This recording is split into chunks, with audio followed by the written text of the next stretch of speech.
I'm Jim. And I'm Frank. And I'm Jerry. And this is the JFJ Conspiracy Podcast, where the shop talk is rock, Mm-hmm. episode 150. Ooh, we.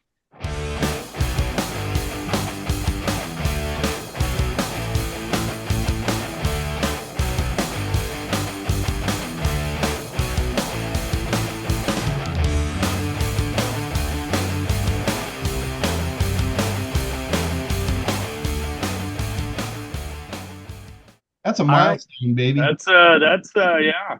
Yeah, here we are. Episode 150. A true milestone. Just to stick Mm-hmm. with anything this long is amazing. Mm-hmm. So exciting episode tonight, guys. I thought we'd have a little fun because it is episode 150. We've got a review of a classic album, Kiss Rock and Roll Over, our little Your revisit. favorite album? My favorite Kiss album. Yes, it is. Favorite Kiss album? Yep. Not my favorite overall album, but my favorite Kiss album. Okay. Just Well, checking. it's up there. And I thought we'd have a little fun with our top three this episode also and do some one hit wonders and see if we had three different people come up with three different songs or not. We'll see. But right now, before we get to do anything else, I want to know What's in Jim's fridge?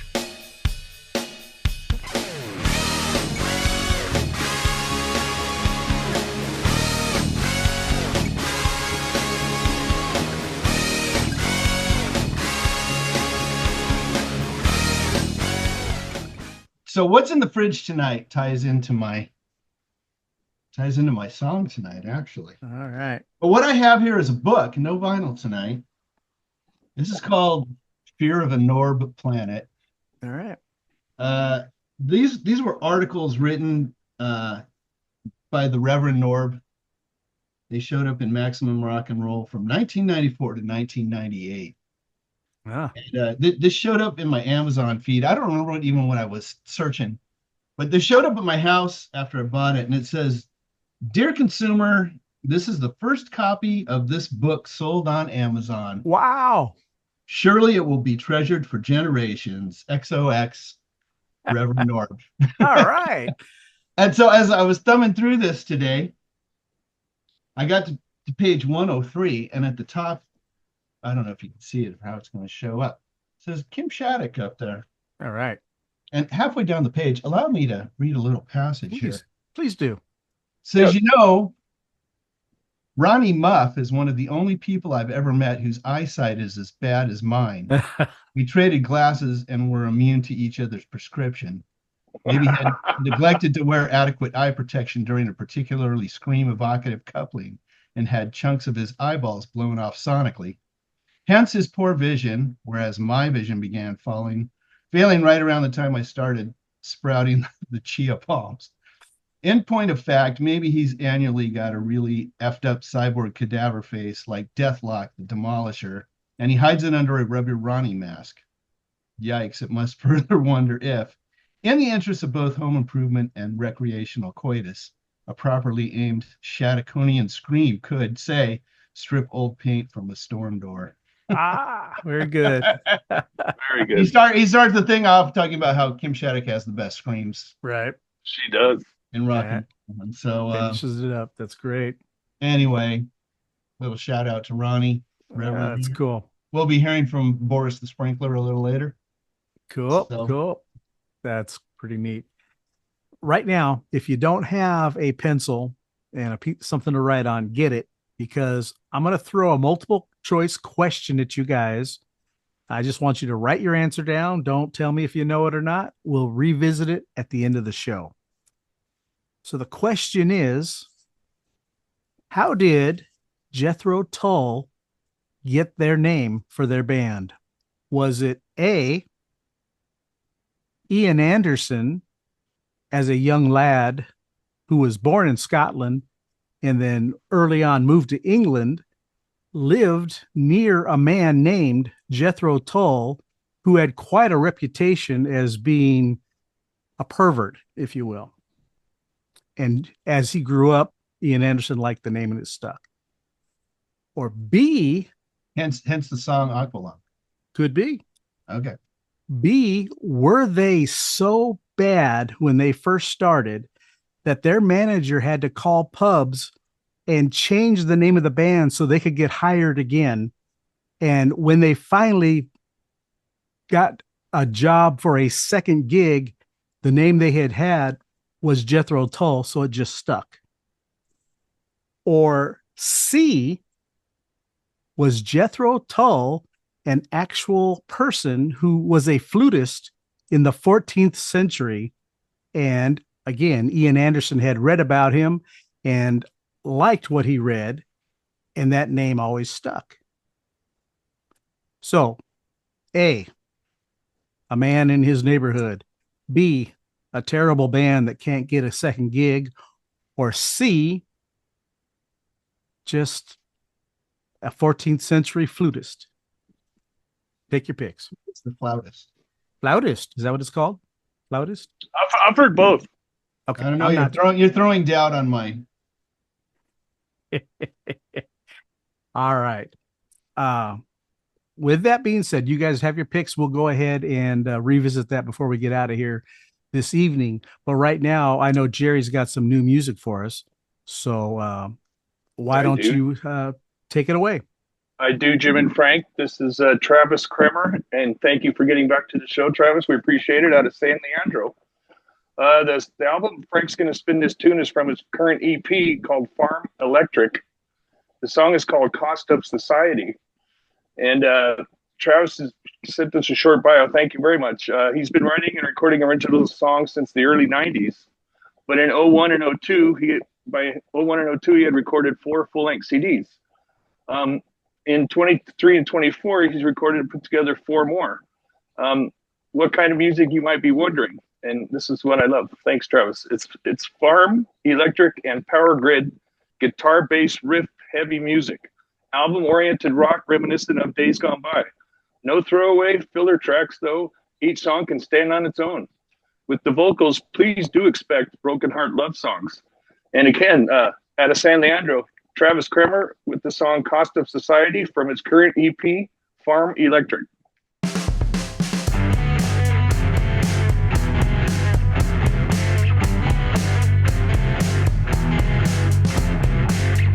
My name is Bruce. There's no excuse for me. My screws are loose, my marbles are lost. At the cost of society, they gave me crayons and a coloring book to write in. How exciting! But when I wouldn't play their games, they took them away. What a shame! My name is Bruce. At the cost of society.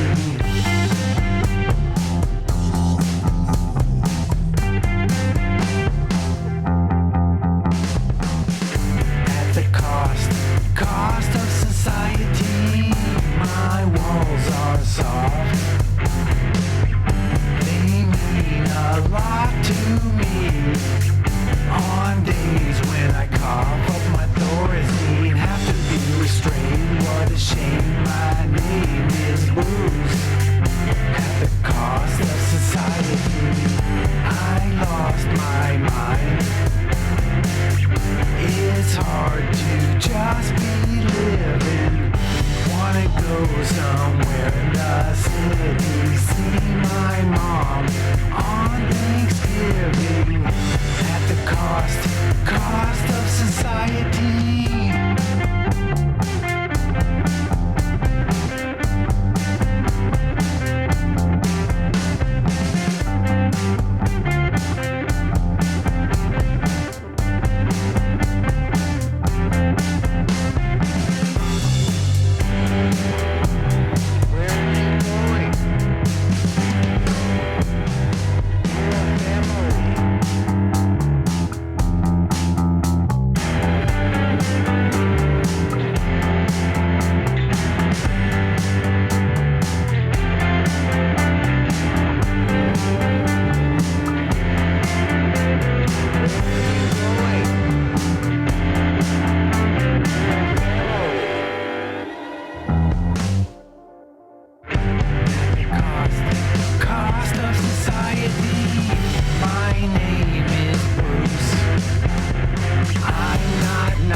And there we go.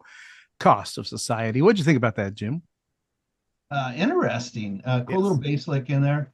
That's sort of I don't know what you call that. Talk singing. Yeah. It's an Kinda interesting psychedelic style. stuff. Yeah, Telling the interesting. story. Interesting lyrically, and almost has a little bit of a disturbing sound to it. Mhm. Kind of reminds me of some like oddish 80s new wave. But it's well done, well recorded. Yeah. A lot of false endings there. You think you're done, and he brings it right back at you. Yeah. But he does know how to end it. So He that's- did. He does know how to end it. Yeah, that was not He a does. fade out at all. That was good. Nope. I enjoyed it. I like the almost a psychedelic feel to it. I like Yeah. that guitar, Mm-hmm. whatever he's playing it through. But yeah, Travis Cremer on all platforms, YouTube, Instagram, and also he records under TCR. Check out, folks, in Conspiracy Land, Synthetic Mixer Volume 1 and Synthetic Mixer Volume 2. That's our boy Travis. And All thank right. you, Travis, for getting back to the show. Travis Cremer. Very cool. Yeah, Definitely have to check out the other That's music good as stuff. well. yeah. Okay, guys, we had talked about one-hit wonders, Yeah. right? And not an easy task. And no matter what genre or what era you pick, I personally went with the 70s because I was buying 45s, and you would hear a song on the radio, and they would usually play it until you were sick of it. But Mhm. yet you'd run out and buy the 45 so that way you had it, and hopefully the B-side would be something good, and it usually wasn't. But that's my reasoning for picking 70s versions of tunes. That's I pretty did- accurate. I think. Yeah. Well, A lot of B-sides were just Not throwaway. good. No. Yeah. I did for a moment want to pick Right Said Fred with I'm Too Sexy, Oh, but I steered away because I wanted to stay in the 70s. okay. And my first pick was Clint Holmes with Playground in My Mind. Yeah. And if you remember how that went, and it was, Is that the My Name is Michael? that's my name I is got a Michael, and I've nickel. got a nickel. Yeah. And a lot of these songs, when you think of them, I know as a kid, if you didn't always hear who it was on the radio, you might have thought it was somebody else, or a lot of times it was a calculation of who was actually singing the song. And I would run to the record store or Gemco or whatever and look in the wrong area and never be able to find it. Yeah. But anyways, my second one, a song that I hunted down on a 45 and ended up getting it at Kmart, and it was Daddy Dewdrop with Chicka Boom, Chicka Boom. Yeah. Now you talk about a song that was played on the radio ad nauseum. That thing was always on the radio while it was a Inescapable hit. for a while. Yes. And then third, Mrs. Jones, Mrs. Oh. Jones, Mrs. Jones, Mrs. Jones, Billy Classic. Paul. Yeah. Oh, I love that song. And that I never had the 45 for that, but again, heard it on the radio forever. And it was a naughty song for our Full on age. cheater song, man. It's like, and I don't think probably the first few times I heard it, I even understood what it was about, really. I caught on to that pretty quick. I was like, Yeah. Mrs. Jones, what are you doing? Yeah. Well, I thought maybe he was Mr. Jones. I didn't know. Well, Jerry, how about you? What about your 3 top one-hit wonders? I may or may not. Well, anyway, this was huge. Sly Fox with "Let's Go All the Way." Oh, yeah. Go. Oh, yeah. That was, and I haven't heard anything from him since. No. But I love that tune. I don't know if you guys know this one too. David and David with "Welcome to Boomtown." Remember that? That was Okay. pretty huge. And then these last two, I'm not sure. I put Aldo Nova Fantasy. Is that Yeah. right? Did he have anything? Okay. Yeah. Yeah. He was you on a did hit- couple of one-hit wonder compilations that I saw. Oh, okay. Yeah. And then I had an honorable mention, but I'm not sure. I had Nick Gilder, Hot Child in the City. Found in the city. Okay. Yep, that was a popular Fair. one. It's That funny was is going through the albums on iTunes. Faster Pussycat was on there with the song about Daddy never coming Yeah. home. House of Pain. House of Pain. Yeah. I saw Ballad of Jane. Ballad of Jane. Guns. Another one. That's LA Guns. That's right. Yeah. I forgot about I don't that. even think. Well, maybe that was their biggest hit. I don't know. Yeah, I don't know if it was a one-hit one. Let's say it was their. Yeah. But depends on what station you were listening to, I guess. Right. Yeah, I guess pretty so. much. Yeah. Yep. And Jim, what about you? So I stayed all 70s too. Okay. King Harvest, Dancing in the Moonlight. There you go. Everybody. That's right. Yeah, everybody. Feel good song. Yep. Redbone, Come and Get Your Love. Oh I yeah. teetered on that one as well. Yeah. Yep. I had this last one, and this is like kind of best one hit wonders today because it was a toss up between this song, which is Edison Lighthouse, Love Grows Where My Rosemary Goes. There you go. Yep. But First Class, Beach Baby. Ah, Oh yeah. very good. Yeah. Today it was Edison Lighthouse. Tomorrow might be something else. There you go. So many one-hit wonders. I mean, Yeah. you can go through any era, any genre, and it's The night amazing. Chicago died. That was one that I would look. Paper Lace. Paper Lace. Paper Lace. Oh yeah, and Oh. remember Brandy? Oh Yeah. gosh, Looking Glass. that was Yeah, another Looking- one that was gonna be on there. Yeah, I can go on and on with those Yeah. 70s versions. It was just That's such such a good great music. song. Yeah. Brandy. Oh yeah. Really, Yeah. really good song lyrically, No, man. I want to say there was a tune called Motorcycle Mama, and we'll see the world on my Harley, and at the end he says, "If my chain don't break," and I always thought that was Loggins and Messina, and it was. I was looking at it like, nah, some other guy, some other band, and Something you never Wow. heard of. yeah, But I wouldn't call Loggins and Messina a one hit wonder. I mean, No. that's what threw me off when I saw the song. I'm like, wait a second, I could have sworn it must have been a something. We might have had a record or something at the house that song was on because I used to love that tune. So, anyways, one hit wonders. So, our listeners, what are your three greatest one hit wonders off the top of your head? What do you got? We'd be interested to we know. could do an 80s list. we can. Yeah. We can always revisit that another time. But right now, I've got some new music, and it's from Shane Vane and the Village Vandals. They're out of Akron, Ohio, and they are your premier rocka honka tonka punka metal billy band. All right. They were formed in 2006, and they played all throughout 2008, and then they kind of took a hiatus and then reconvened in 2020, and they've been going at it ever since. The song I'm going to play for you is called Hot Rod Big Rig, and it's off their album called Rubber City Rumble Billy. It's a collection of songs they put together for the Rumble Road Records label, and it just came out this year. The band consists of Shane Vane on guitars and vocals, Joey Cash on guitars and vocals, Corey Roddick on bass and vocals, and Sook the Sookster Suzuki on drums and vocals. And the song again is Hot Rod Big Rig.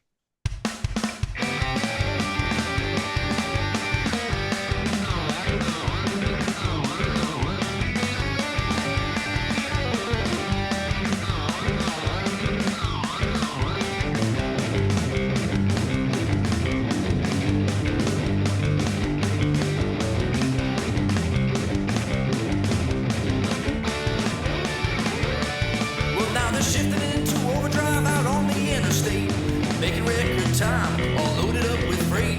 The 18 wheels are turning, the pedals on the floor, playing tracks and hauling ass, all maxed out at full bore. Bundled out and on the round, no time to look around. Passing up your jammers when they put that hammer down. Smell the diesel burning, hear that baby roar. Smokestacks are adjourning, can't give it too much more.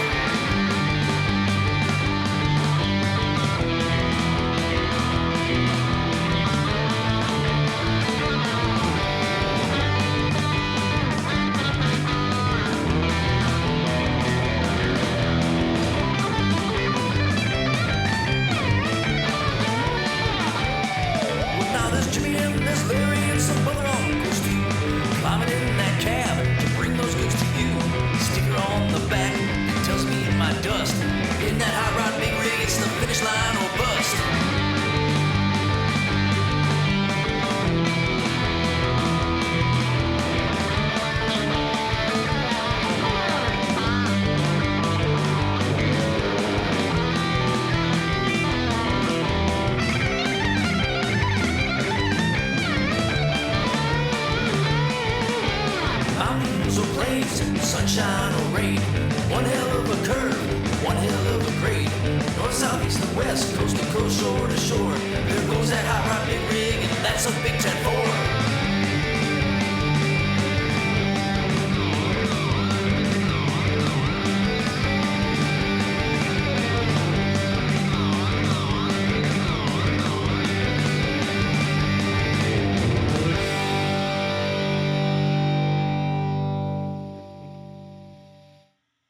All right. And Wow. yep, there is Shane Vane and the Village Vandals with Hot Rod Big Rig.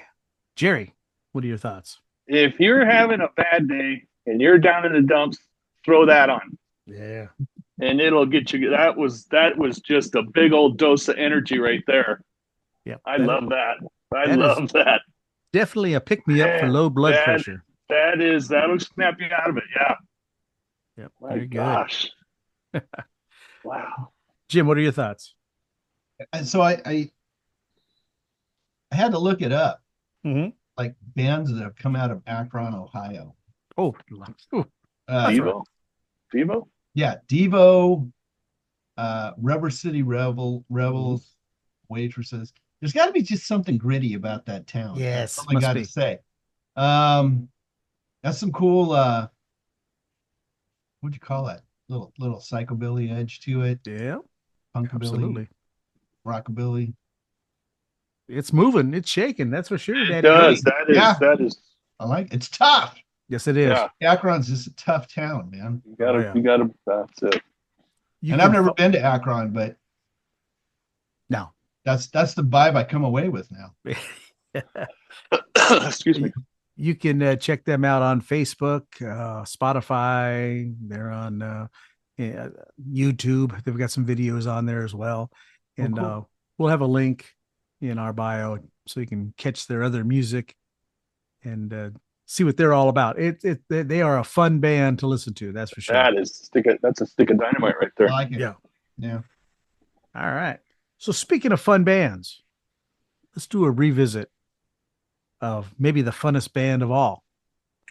How about Kiss and Rock and Roll Over? Mhm. That's a lot of fun. A whole lot of That fun. is. At least it was good fun up to this album. For me, this was, we'll get into it. This was the pinnacle of the original member band for me. And I'm not, I look online and I talk to a bunch of people and there's a lot They were firing on all cylinders. That's for Yeah. sure. this was just fantastic. But what something about a Kiss album besides fantastic artwork. This is a right? great cover. Oh, It is. iconic. I have it on everything. I've got it on my cup, and I've got the clock in the back and the mirror and all that kind of stuff. Has always been my favorite album cover Yeah. of the band. But with a Kiss record, you get a cool looking insert always, Yes. Always. and you would always get extras. How about some stickers? Yeah. Right? The Kiss stickers. And how about an insert for the Kiss Army? Yes. And then you can buy their stuff right here. How about a $5 belt buckle that goes for $150 to $200 now today? Yeah. How much is a t-shirt on there? T-shirts were $5 each. $5. Yeah. The one with the Prism logo was $6. Yeah. But wow. they had That's 8x10s. They always gave away cool stuff. Yeah, they did. This album came out in November of 76 off the heels of Destroyer, which is most Kiss fans' favorite album of the originals two. They're fondly called because the first batch were obviously the originals. Yep. Then Alive came out. Destroyer, they went in the studio with Destroyer and made a polished rock and roll record that can't be beat by a lot of people's standards to this day. But Rock and Roll Over, my Lord, I'm going to tell you a little story. When this album came out, I'm going to back it up just a little bit. I had gone, after Alive came out, went backwards and bought all the other albums. My mom would take me to Music Plus, buy me a record. But came home, listened to the first Kiss album, the debut, put it on. Side one played excellent. Oh, I was loving it. Threw on side two, and there was an opera on side two. Misprint? It was a misprint. Do you still have? No, you probably have to take it. Of course back. not. I took it back because I needed to hear the rest of the album, not thinking this was 1976. This was not today. If I had it today, I probably wouldn't be talking to you two right now. I'd be in the Bahamas somewhere. You'd be high and dry somewhere. Yeah. Gated community. You just wanted to hear the rest of the songs. Yeah, you want to hear the rest of it. I wanted Kiss tunes. Right. We're 12 or 13. Heck yeah, we're side 2. Damn it. Well, fast forward to Rock and Roll Over. Okay. Oh, like Throw they just on plugged in. First album, and the first song is "I Want You," and I'm expecting just power chords and screaming, and I get a little acoustical, and I'm like, oh no, not again. Not Destroyer all over again. Yeah. So here we go. I'm listening to it. I go, well, it kind of sounds familiar. And then when he, I want you, and okay. Yeah. They just, not my favorite opening for an album. Nope. But that whole record, it was effective. It was because it jarred me because I was expecting something else, and I got this soft acoustic tune to start off with, and then it breaks into it. Eddie Cremer produced this thing, and they set up in a abandoned theater in New York. Yeah. Right. And I guess they had, as the story goes, they had Peter in a hallway or something in a bathroom, and they're talking to him via video. This is 1976. And they put all the amps under the stage so it wouldn't bleed into the drums and the whole bit. And this, to me, is the most live sounding Kiss record that they ever put out. I would agree. That's probably fair. Not counting Alive and Alive 2, of course. I'm talking about studio wise. Love Them and Leave Them. You can hear the strings being rubbed on the fingers. Yeah, the little squeaks. I love, to this day, when I put that song, I listen for that. That's my favorite part of the song, is hearing they're actually playing these instruments and you can hear it. There's no studio trickery in my mind on this record. Now, story that I read today, and I don't know if it's true or not. Corky Stasiak, he was the engineer. And they had spent days setting up Peter's drums. And one day there was some downtime, and he's riding his skateboard through the theater, and he went over by where the drums were, and he knocked over all the microphones. And he's like, oh shit, everyone's coming back from lunch. So he just set them up again. And then they started recording, and Paul Stanley said, damn, these drums sound better today than they did yesterday. What did you do? And Eddie Kramer's like, I don't know what you're talking about. Yeah. Nothing's moved. Nothing's moved. I didn't do anything. Right.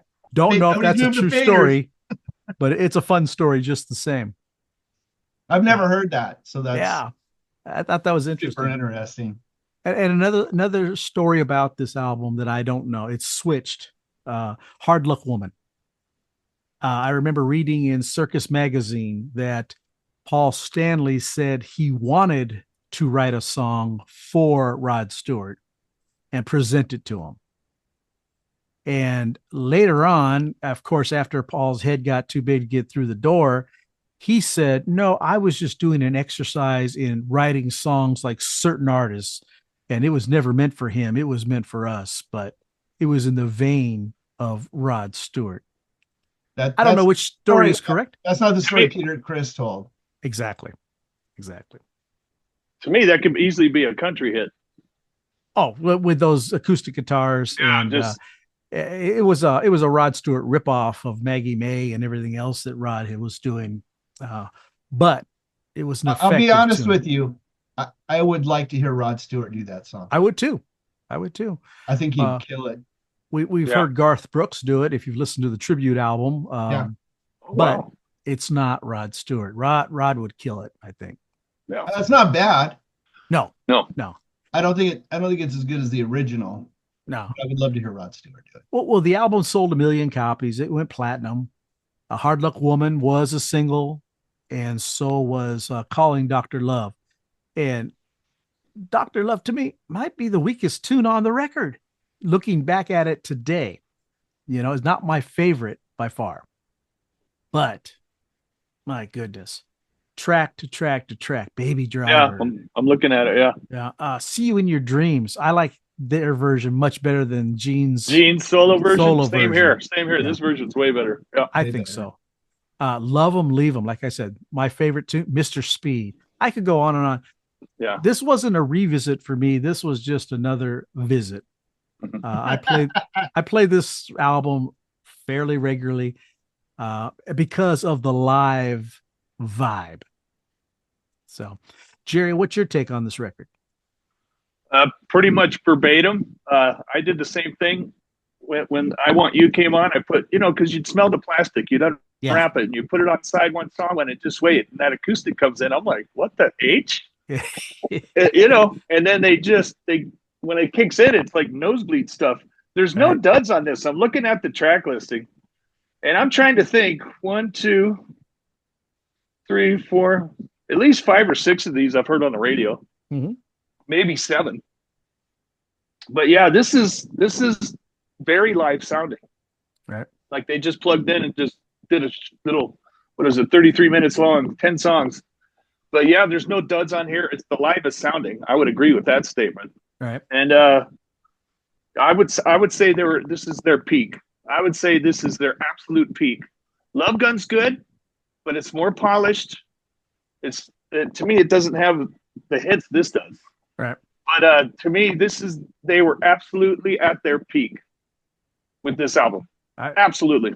I feel that way. I like Love Gun with the exception of the song Love Gun. If I never heard that song again, I never liked it.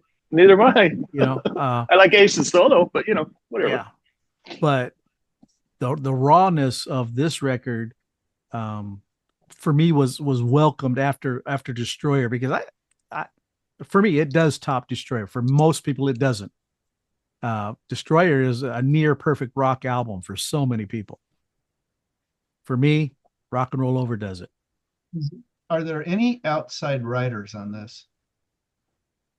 Sean Penridge. Penridge is in there. Stan Penridge is in there somewhere on Pete's songs, probably. Right. And then I think one with Paul. But no outside songs, right? They were all penned by the band with help. Yeah. The thing about Destroyer is Ezra's fingerprints are all over that. And he brought outside songs in. Right. And we're finding outside players as well. Dick Wagner, and things like that. The solos Not that on I this. care.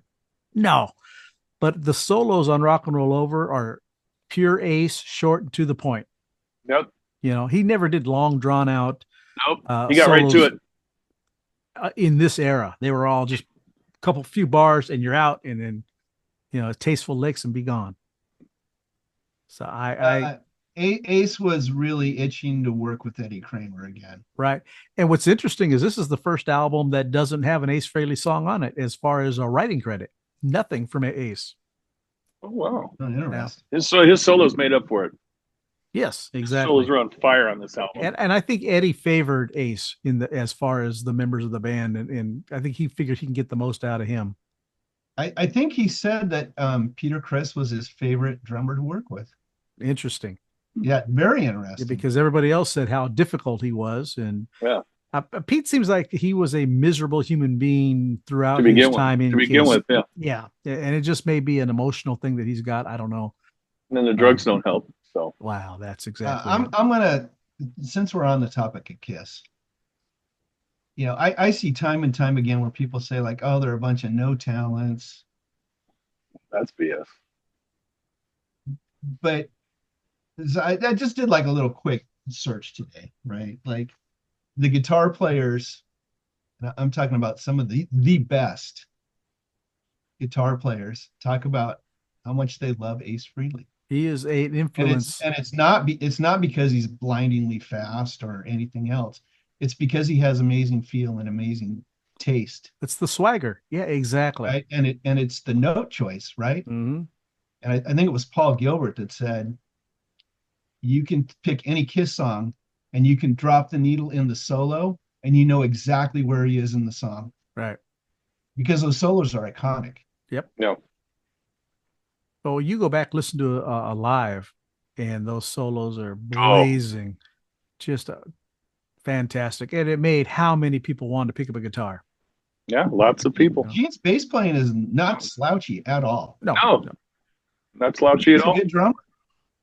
yeah, no. The four of them together, and they said it was a magic when they got together. Sometimes things just click. Yeah. They clicked, right? And Even again, though the personalities didn't match up, it Right. just worked when they played.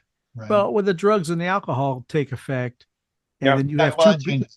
two businessmen and two partiers, it's a volatile situation. Yeah. It only lasts so long. And when the money takes effect. Oh, That's it, especially. well, that fuels an awful lot of the drugs and alcohol for sure.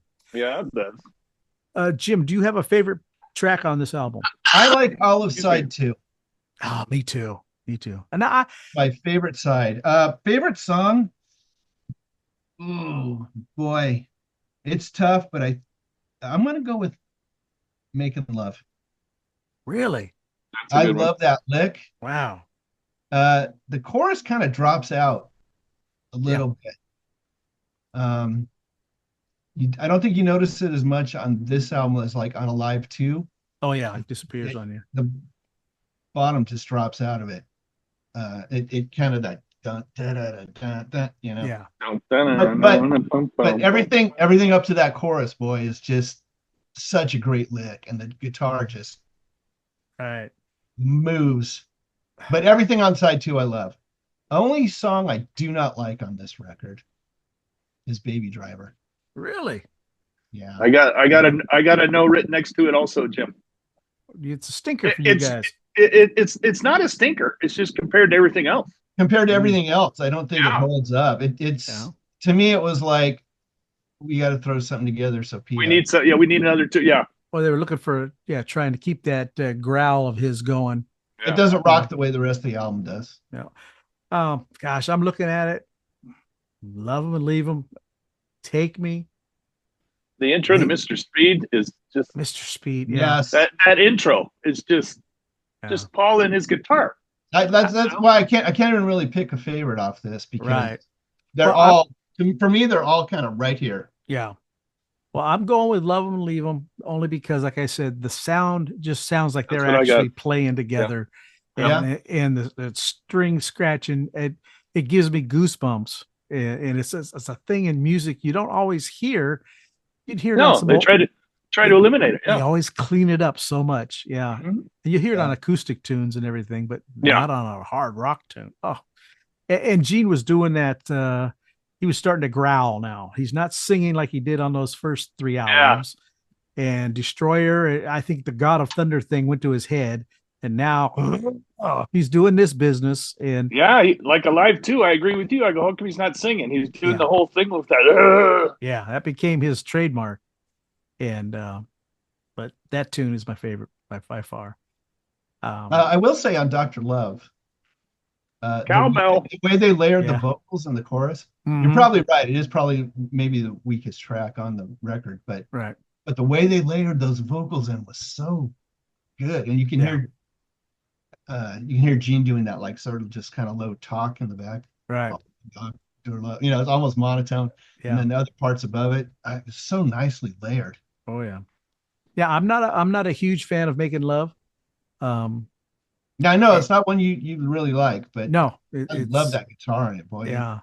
The intro is fan freaking tastic. And not to deviate from this album, but I was also reading about Live 2, and the reason we got those studio tracks, which I like the songs, but they don't belong on that album, is they didn't want to repeat any live songs that were on the first live album. Right. And they should have, because it would have showed the band how it changed, Yeah. because that live record was such a different vibe than the first live album record. It's way different. Paul's got to scream to be heard. Live album, Yeah. he's just talking like we were talking. Yeah. I So would Live have too. loved it if Yeah. they would have played it as they played it live. Right. I was sad to find out that they did not. No, that bummed me out. City. Yeah. When I got home and threw that record on, and I had been to that show, and I'm like, hey, this isn't how it started, And What then, was of course, what was the opening song? I Stole Your Love. And they're coming down the stairway. Dun, dun, dun, dun, dun, dun, dun, dun, and it was a Which rocker. is one of my absolute favorite songs off of probably Love my Gun. favorite song off of Love Gun. Yeah, mine too. I don't know why they didn't just leave that on there. I don't know. But you know what? The hit, Detroit Rock City, was a hit, and what are you going to do? When it goes back to side 4, and now as an adult, when I find out they didn't even play together on that thing, it was all basically It's solo. demos, right? It was solo stuff. Yeah, they had, Right. Bob Nothing. Kulick and whoever else was in the neighborhood was playing on it. It bummed me out because I think the only song they all played on was Rocket Ride, if I'm not mistaken, and I could be wrong at that. Interesting. Yeah. But anyways, Rock and Roll Over. My goodness. The artist, and I forget his name, something Dorrit, I believe. He also did Sonic Boom years later. Oh, So I don't think that's anywhere near as iconic as this album cover here. no. One of my favorites. Like I said, of the Same. Kiss album, I love Destroyer. I remember looking at that album for hours at the artwork, the back and the front and the whole bit. Love Gun, I didn't care for. They didn't look like they were real at all. It was like this is, this is a comic book style painting of these guys. Love Gun, they look phony as all get out. They're muscular, and I'd seen them live, and I knew how scrawny and skinny they were. And here they're all muscled out and everything. Nah, yeah. Anyways, like I say, I could do without Making Love, but I'm glad it's on the record. But it's just my least favorite of all of them. So, all right. Any last words on Rock and Roll Over, guys? Just that your opinion on Making Love is wrong, but other than that, That's fair. That's fair. No, it's fair. It's fair. I get it. Well, real quickly, of the 3 of the second batch of albums, Destroyer, Rock and Roll Over, and Love Gun, Jim, which is the best in your opinion? And I won't ask why, just overall. I feel like I have to qualify it though. Okay, Like for me, it's a kind of a toss up between Rock and Roll Over and Destroyer. okay. But for different reasons. Like Destroyer to me is just, it's such a well-produced album. It was like a departure for them. I remember hearing it the first time and just kind of being a little disappointed in it, right? It's too polished. I've always said it's a great Bob Ezrin record, Yeah, right? It could have been an Alice Cooper record. could have been. Right. Right. But for just pure rock, and like you said, that the production on this is fantastic. You can hear their fingers moving on the strings and things that people try to edit out. And I love it when that stuff is I do actually too. record, right? It humanizes it, I think. Exactly. So it's a toss up. Okay. Sorry, I'm not gonna pick. All right, Jerry, what about you of those 3? I would go toss up just depending on the mood. All right. If I'm feeling frisky, it's Rock and Roll Over. Absolutely. If I want a little more polish, a little more depth, and a little more story to it, or I don't know what I'm trying to say, but I like Destroyer. Mm-hmm. But to me, it would be the mood. Okay. You got to be in a Rock and Roll Over mood, or you got to be in a Destroyer mood. Right. But I would say those are my 2 top Kiss albums for sure. Absolutely. Yeah. Hey, Rock and Roll is just so in your face. It's just right there. They're like I said, there's no finesse in the production. No, it's like they plugged in. They're doing a show. Yeah. I think Destroyer is more songs from the heart, and this is more songs from the crotch. Yep. There you go. Good way to put it. Yep. All right. Well, Jim, you'll have the next picks for top 3 and classic album. Is that right? Or is it Jerry? I think it's me. Yeah, it's Jerry. me. Okay. You threw me for a loop there for a second because I was just sure it was Jerry. Okay. Well, there it is there. I'm off track. Jerry, you have the next pick. Hold on to it. Okay. Right now, we've got some new music from Jim. And what do you got for us? Yeah. Let me pull it up right here. So tonight, Boris the Sprinkler. Yeah. Boris the Sprinkler were formed the night of the 1992 Shopko fireworks in Green Bay. Veterans of numerous local bands, including minor beer city sensations, Suburban Mutilation, they opted to forego most then popular musical routes, long stale hardcore, vaguely melodic emo-esque muttering, dull strumming plugged in acoustic guitar crap, for the then highly unpopular music they grew up playing. Punk rock of the late 70s and early 80s. In 2009, the classic lineup of the band was cajoled out of retirement for an appearance at Insubordination Fest in Baltimore in 2017. Started playing more or less annual shows. In 2019, they found themselves under mysterious circumstances in a recording studio together, with Vespa to Venus being the result. 3 years later, Boris the Sprinkler gets a clue. The band enjoys socks, soup, and most polkas. So the song we're going to hear tonight, I Want to Dance Like Professor Plum. Very good. Right? So it's Boris the Sprinkler gets a clue. Mm-hmm. Going to dance like Professor Plum. Reverend Norb is Professor Plum. Vocals, nonsense. Paul number 1 is the universally beloved Mr. Green on green guitar. Rick 6 is Colonel Mustard on bass and pipe. Paul number 2 is Mrs. White on drum and accordion. So go ahead and drop the needle in the groove, Frank.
I Want to Dance Like Professor Plum. Wow. Yes. You know, there's punk bands and then there's punk bands. Oh, right? Boy. Yeah. Being in a little club. People jammed in like sardines. Oh. That's one of those songs where you might not even know the lyrics, but like 3 weeks after you heard it, it'll pop in your head. And you're like, why am I saying I want to dance like Professor Plum? What? Yeah. Where did that come from? Great stuff. Great. Wow. What else you got to say, Jerry? Wow. That's just such a, because I wasn't into it when it came out when we were teenagers. I wasn't. I got into Sex Pistols way later. That is just a dose of adrenaline like crazy. Yeah. And to know that that's modern day is it's wonderful. It's wonderful. They got the angst. They got the vibe. That's just That's incredible. I'm gonna check that one out since I have Apple Music now. Yeah, Boris the Sprinkler. My gosh, That was that's 2 minutes. tight. That's just tight. Just I don't know if either one of you ever seen the movie Crank, but I did. Yeah, when it's it came about out. Yeah. a guy who actually has something placed in his heart that if his adrenaline gets below a certain level, he'll die. Yeah. And they send him on a mission, and he's got to do different things to get his adrenaline pumping, whether it's crashing his car. It gets crazier and crazier and crazier as it goes. Yeah. That would be what he's listening to All he needs. in his car. Yeah, Yeah. absolutely. So fun stuff. Fun. Yeah. Wow. Great sense of humor. Yes. Yeah. My gosh. And they've got a album out with that on there coming out, or That was a single just okay. from our friends over at Rumbar. Very good. I'll definitely have to be on the lookout. Yeah. Boris the Sprinkler. I'm sure somewhere the spider is upset, but that's okay. Right. Yeah. Yeah. So that's cool. All right, guys. Why don't we talk about Jethro Tull real quickly? How did they get their name? Is it Why don't we? A? It was an old dirty man in the neighborhood where Ian Anderson grew up. B, they were so bad they had to keep changing their names to get another job, and Jethro Tull finally stuck and they were asked to play again. C, he was a 14th century flautist, flute playing fool. Jerry, A, B, or C? A, pervert, aqualung. Very good. Jim. That's it. Like Jim said. Yep. I got a cop to this. I read the same article. It's B. Yeah, very good. B. Oh, wow. That's all They good. play a gig until don't come back, so they had to keep changing the name of the band. That is the greatest story. And they used to have like look That up is. see what the name of the band was, whatever night they were playing. because they Yeah. Yeah, their Wow. manager finally got them, a second gig, and they said, "Well, what's the name of the band?" And well, what was it tonight? Oh, Jethro Tull. It's Jethro Tull, Yeah. and it stuck. I think that's that is something that could not happen today at all. No. You no. know that. Word would And- get around. Well, you got to figure back in England in the late 60s, early 70s, bands were clamoring to play all the time. Yeah. And the thought that you could just call up a pub and say, "Hey, we want to play. Can we," without an audition, without showing up, nothing. That was a fantastic time. Those are the days. Yeah. So very good. All right. It reminds me a little bit. You heard the story of Ugly Kid Joe, right? No, what are you going to say? They got booked on a bill, and they didn't have a name. So the No. promoter's like, "What's the name of the band?" Well, Pretty Boy Floyd was on the bill. Right. They said like, "Oh, well, we're Ugly Kid Joe." Gotcha. There you go. Very, very, And very so similar. That's just by spouting that off. That's how they got. And just to piggyback on that, I don't know if you guys knew, remember, and he just passed away, Famous Amos from Famous Amos Cookies. Yeah. There was a man in downtown LA. He started his own cookies as well. And he went into the 7-Eleven and everything. And he says, "I have cookies I want to sell." And they said, "Well, what do you call them?" And he looked over and he saw the Famous Amos and he says, "Well, I'm Unknown Jerome." And he sold cookies, the Unknown Jerome brand. Yeah, it never took off, but in Los Angeles, East LA and stuff, it was popular for a Wow. while. Pretty funny. So yeah, but that's thinking on your toes, right? Yeah. Jerry, you've got the next picks. How I about do. top 3 and a classic album revisit? Okay, I'm worried about my classic. I don't think we covered it, but I'm going to throw it up there anyway. I want to know your guys' favorite 3 by Roxy Music. Roxy, okay. And All right. my class and my Fine, classic pick. My classic pick. I don't know if we can see that. You can't see it. It looks like 1984. Yeah, 1984, Okay. Oh, there it is. which to me is the pinnacle of the Roth era. To me, it's Very the I know he didn't like his keyboards, but if you listen to that sonically compared to other ones, to me, it's definitely a over, turning point. It's in production. it's over the top, and it's, to me, that's the pinnacle of the Roth era for me. Of course, it was his last one. Well, before different kind of truth. Yeah. Which I like also. But yeah, to me, 1984, I remember when it came out. I just remember even the song called that, which is basically just that intro with the keyboards, I believe. Mm-hmm. So, but yeah, 1984 by Van Halen, last one with Roth. All right. Before 2012. And it's such a good album all the way through. Yep. In All your of their mind, stuff's pretty good. Yeah. All of their stuff's pretty good. Were any of the Roth albums bad? I think I only bought the one that had I don't know if the name of it was Lil Ain't Enough. Is that the name of the album or just the song? That's a solo album. I'm talking about with Van Halen. Well, and what was the question? Were any of the Roth era albums bad, in your opinion? No. Right. I don't think so. No, because everyone, it was the vibe. Right. Like when one came out, it was just mind blowing. Two came out, you could tell they're a little more professional, still a little loosey goosey, and then when Women and Children first came out, that was they're all so different. Women and Children, and you go from that to what's the fourth one? Fair Warning.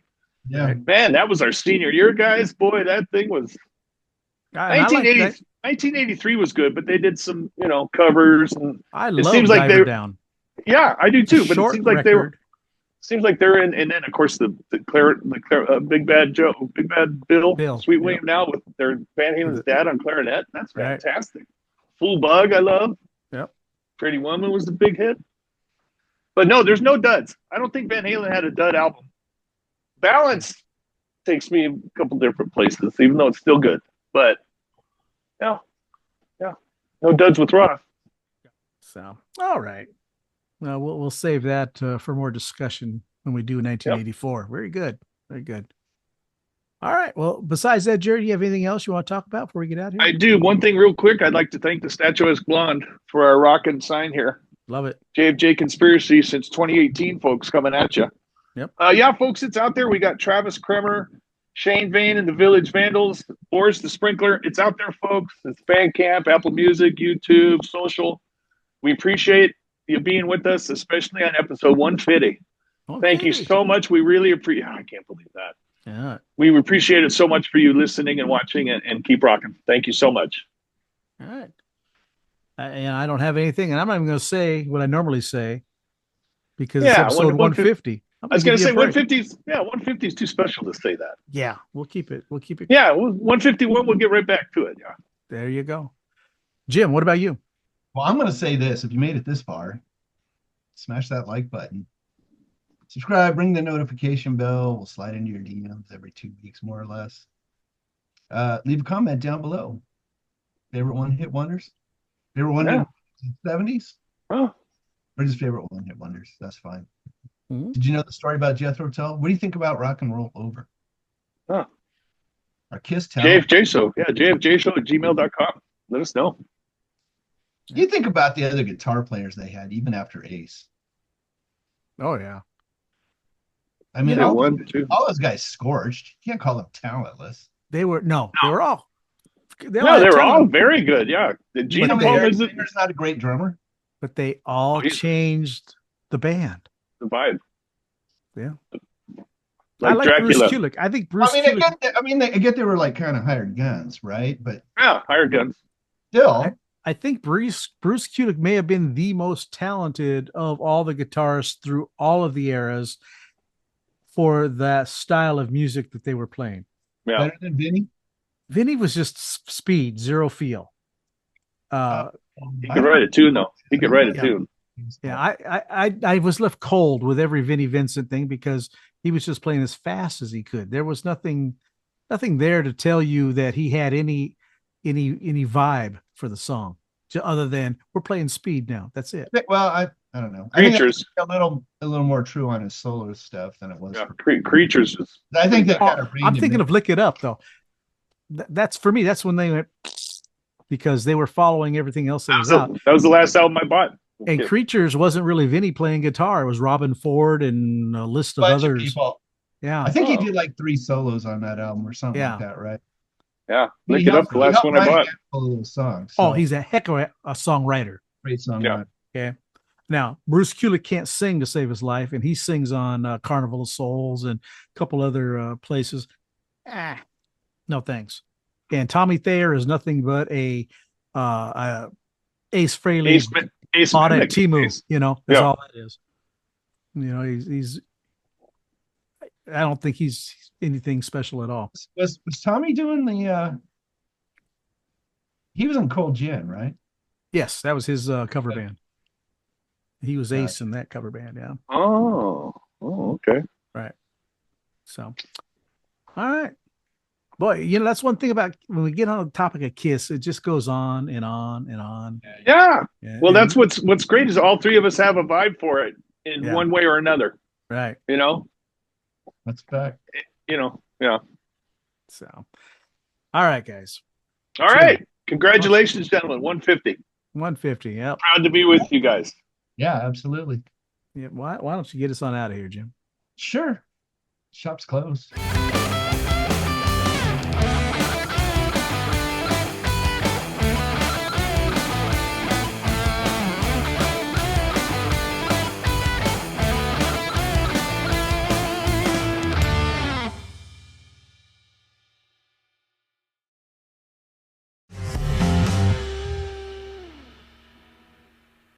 And there we go.